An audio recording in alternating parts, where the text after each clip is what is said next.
கள்ளக்குரலாய் மாவலியை வஞ்சித்து உலகம் கைபடுத்து பொல்லை கரத்த போதகத்தின் துன்பம் தவிர்த்த புனிதனிடம் பள்ளச் செருவில் கயல் உகளப் பழனக் கழனி அதனுள் போய் புல்லுப் பிள்ளைக்கு இரைதேடும் புல்லம் பூதங்குடிதானே.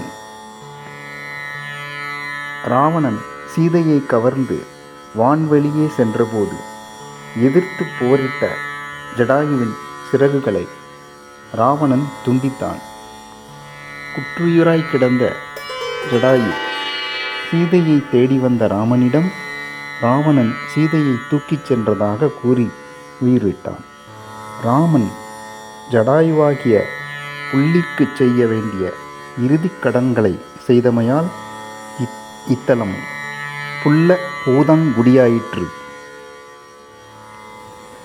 பெருமாள் திருநாமம் வல்வில் ராமன். திருநிலை கிழக்கு நோக்கி கிடந்த திருக்கோலம் புஜங்கசயனம். தாயார் பெயர் பொற்றாமரையாள்.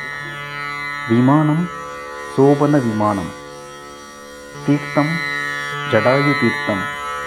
ஆகமம் வைகானசம். காட்சியை கண்டவர்கள் சக்கரவர்த்தி திருமகன் ஜடாயு.